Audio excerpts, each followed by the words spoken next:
Everyone. There's been some questions and concerns from a lot of parents about how to do this week's homework. The students have been learning how to make a sentence true if it's false, and how to determine whether the sentence is true or false.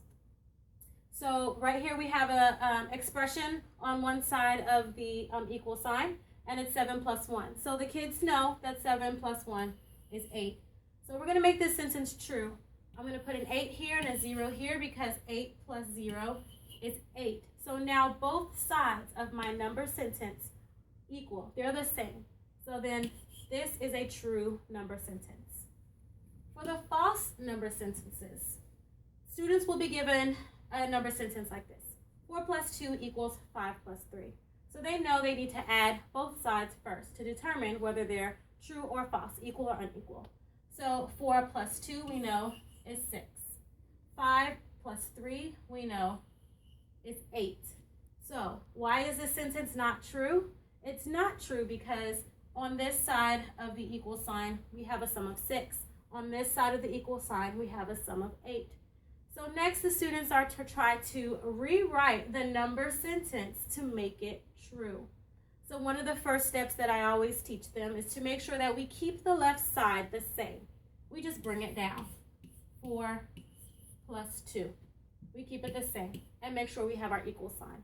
Then we look at the numbers on the right side. What number can we change? What number is easier to change to make this side equal 6? So we look and we see the bigger number is 5. What can I add to 5 to make it 6? I can get rid of the 3 and I can put a 1. And then I bring that one down, 5 plus 1.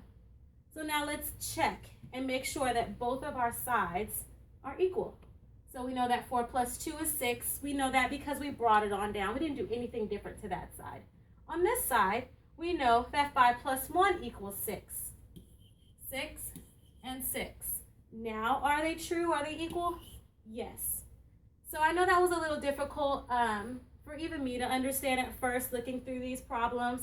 It's like, how am I going to get them to see how to make it true on both sides? And it's usually just changing one number. We've also been going over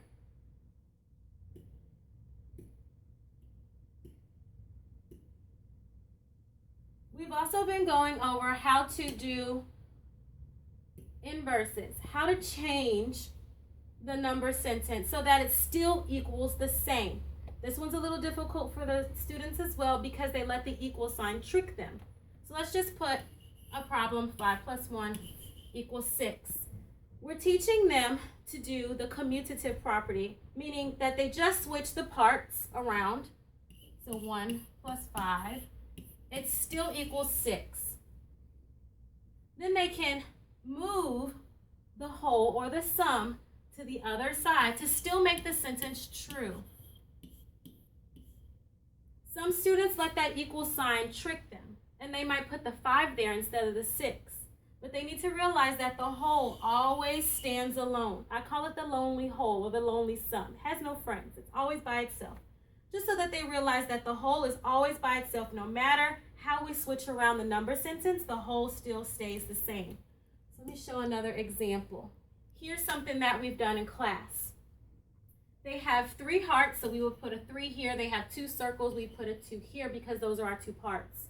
Our whole is 5. Notice how it's lonely, it's by itself. Then we've switched around, or what I call flip-flop, the sentences.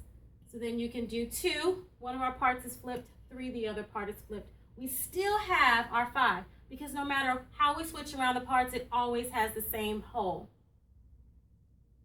Over here, don't let the equal sign trick you, okay?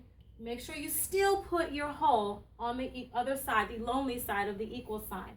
Then you can still put your parts and flip them. Then they have their number bond. Notice how this circle is still by itself on this side. The other 2, they have a friend with them. But this one's still lonely, no friends. So it's still a whole. Make sure you put your parts.